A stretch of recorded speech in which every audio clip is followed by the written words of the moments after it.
हमारी संस्कृति, हमारे संस्कार सदा रहे हमारे साथ। भारत की पुरातन गाथाएं और महान संतों की वाणी। सब्सक्राइब करें तिलक कथाएं। आप अच्छी औरत नहीं है माँ जी, आप दुष्ट हैं।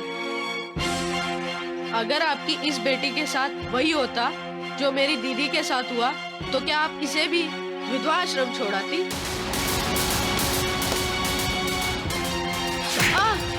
बदतमीज, बहुत जुबान चलती है तेरी। मनहूस बहन का मनहूस भाई। मेरी बेटी के बारे में ऐसा बोलने की हिम्मत कैसे हुई तेरी? माँ, गोपी ने कुछ गलत नहीं कहा है। नैना,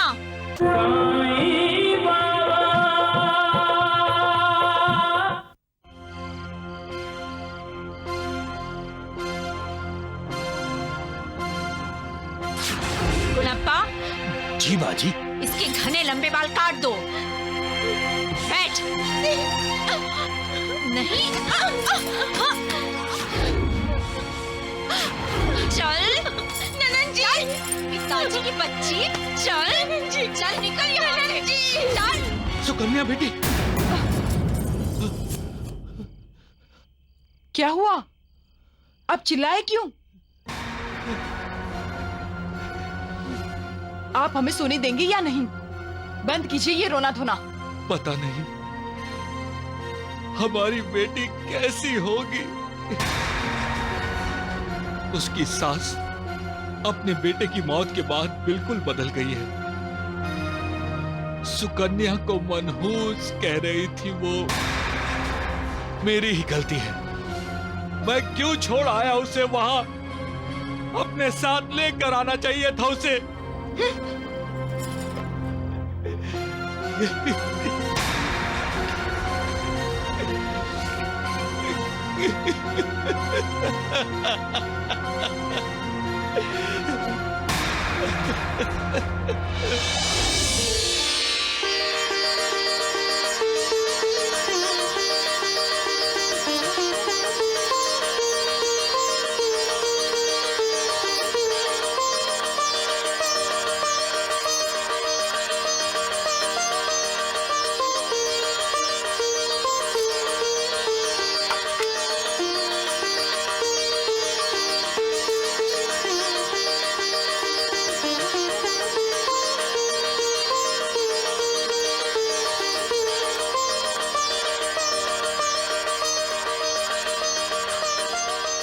माँ, पिताजी, अब मुझे क्या करना होगा? तुम्हें अब अपनी दीदी की रक्षा करनी होगी। वो मालिक कभी भी अपनी संतान को बेबस, लाचार देखना नहीं चाहता। अगर उसके लिए दुनिया के सारे दरवाजे बंद हो जाते हैं तो एक नया दरवाजा खोलकर इंसान को आशा की नई किरण दिखा देता है। जब इंसान नाउम्मीद होता है तब वो अपने खेल से उसके दिल में नई उम्मीद जगा देता है। जब इंसान को लगता है कि उसका कोई नहीं है, तब मालिक इंसान को जगाता है कि इंसान अकेला नहीं है, मालिक उसके साथ है। वो अपाहिजों की लाठी बन जाता है, बेसहारों का सहारा बन जाता है, अंधों की आंखें बन जाता है और निर्धनों के लिए लक्ष्मी बन जाता है। वो द्रौपदी के लिए श्री कृष्ण बनता है, प्रहलाद के लिए नरसिंह हो जाता है। उसकी लीला अगाध है। मालिक नारियल की तरह है, बाहर से कठोर, अंदर से कोमल। जब उसका कोई भक्त संकट में होता है तब वो अलग अलग रूपों में उसकी सहायता करने पहुंच जाता है। कभी वो पति बनकर, कभी पिता, कभी मित्र, तो कभी माता, कभी साईं, तो कभी भैया। माँ जी, नमस्ते। तुम कौन हो बेटे? आपने मुझे पहचाना नहीं माँ जी? नहीं। मैंने पहचान लिया। तुम गोपी हो ना? माँ, ये सुकन्या भाभी का छोटा भाई गोपी है। मैं दीदी से मिलने आया हूँ। कहाँ है मेरी दीदी? तुम अकेले आए हो? हाँ, मैं न पिताजी को बता कर आया हूँ न माँ को। कहाँ है दीदी? दीदी, दीदी। अशोक, इसे मेरी नजरों के सामने से तुरंत दूर करो। मैं नहीं जाऊंगा। मैं दीदी की रक्षा करने आया हूँ। दीदी को अपने साथ घर ले जाने आया हूँ। दीदी हर रक्षाबंधन पे मुझे राखी बांधती है। मैं दीदी को लेकर ही जाऊंगा, मुझे राखी की कसम। अशोक, इसे इसके घर भेज दो और काका जी वैद को खबर कर दो कि उनकी मनहूस बेटी को हमने विधवा आश्रम भेज दिया है। विधवा आश्रम? क्यों? उसका ससुराल होते हुए, उसका मायका होते हुए आपने उसे विधवा आश्रम भेज दिया? मेरी दीदी तो सबको खुशियां बांटती है, सबका भला चाहती है, किसी का बुरा सोचती तक नहीं, और आपने उसे घर से दूर विधवा आश्रम भेज दिया। क्या आपने उसे अनाथ समझा? आप अच्छी औरत नहीं है माँ जी, आप दुष्ट हैं। अगर आपकी इस बेटी के साथ वही होता जो मेरी दीदी के साथ हुआ, तो क्या आप इसे भी विधवा आश्रम छोड़ाती?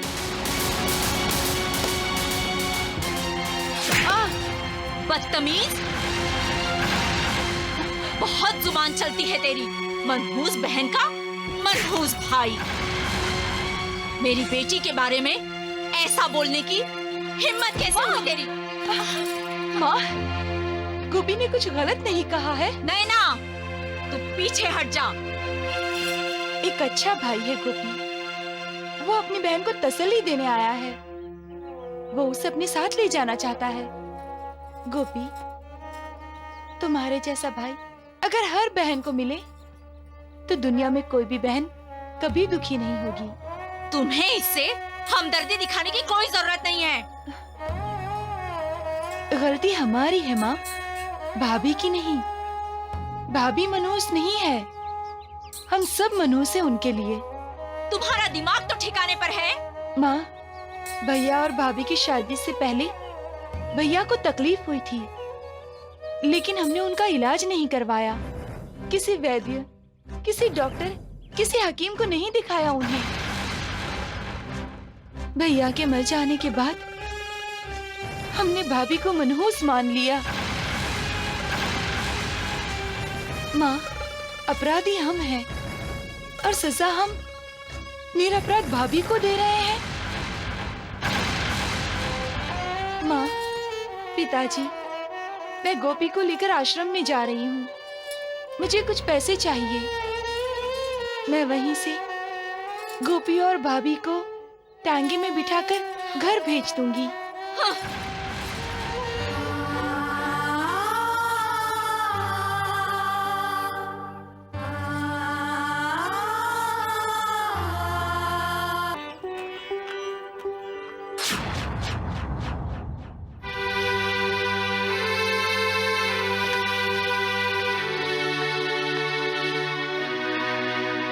गोपी, टांगे से?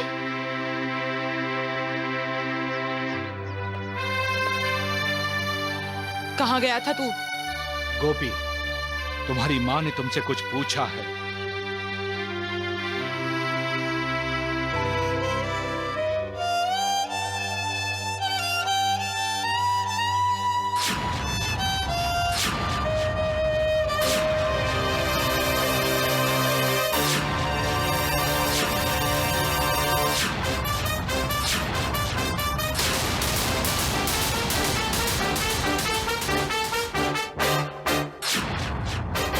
सुकन्या बेटी,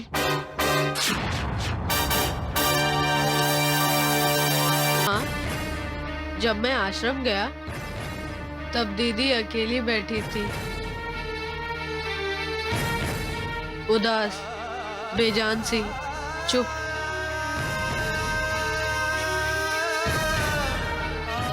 जब देखती थी तो ऐसा लगता था कहीं आर पार देख रही है।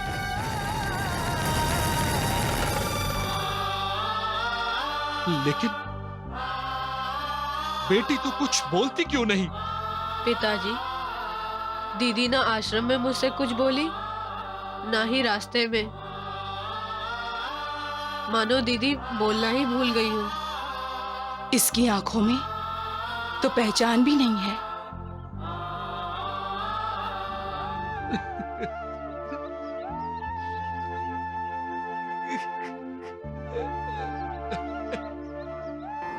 लोग बेटी को पराया धन कहते हैं।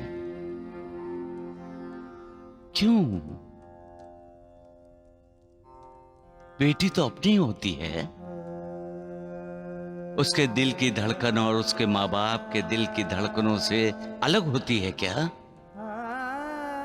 तो फिर वो पराई कैसे हुई? जिसे तुमने जन्म दिया वो पराई हो गई। जन्म देने के बाद तुम उस पर संस्कार करते हो, उसे शिक्षा देते हो, खुद तकलीफ सहकर उसका पालन पोषण करते हो, और वो पराई हो गई। वाह, अजीब रीत बनाई है इंसान ने। मजे की बात है, जन्म मां देती है, लेकिन बेटी का लगाव ज्यादातर अपने बाप से होता है। बेटी खुश तो बाप के कदम धरती पर नहीं टिकते, वो खुशी से उछलता है। और बेटी को जरा सी ठेस लगी तो आप बाप के होंठों से निकलती है। दर्द बेटी को होता है और आंखें बाप की भर आती हैं। किसी पराये के लिए कोई इतना व्याकुल होता है क्या? इसलिए बेटी, शादी करके ससुराल जाने के बाद भी माँ बाप के लिए पराई नहीं होती। पक्षी आकाश में उड़ते हैं, लेकिन उनका ध्यान, उनका मन उनके बच्चों की तरफ होता है। वही हालत बेटी के माँ बाप की होती है। चाहे बेटी ससुराल में है, माँ बाप का दिल उससे दूर नहीं होता। मायके में जो सुख माँ बाप अपनी बेटी को देते हैं, आशा करते हैं ससुराल में बेटी को उससे ज्यादा सुख मिले। लेकिन जब बेटी को उसकी ससुराल में सुख नहीं मिलता, जब बेटी ससुराल में दुखी होती है, तो बाप बेचैन हो जाता है। उसकी परेशानियां बढ़ जाती हैं। वो पूरे यत्न करता है, पूरी कोशिश करता है, अपना सब कुछ लुटा देना चाहता है अपनी बेटी की खुशी के लिए, क्योंकि बेटी उसका अपना खून है। वो पराई नहीं है।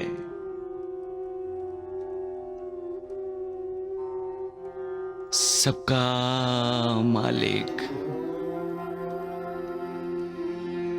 एक।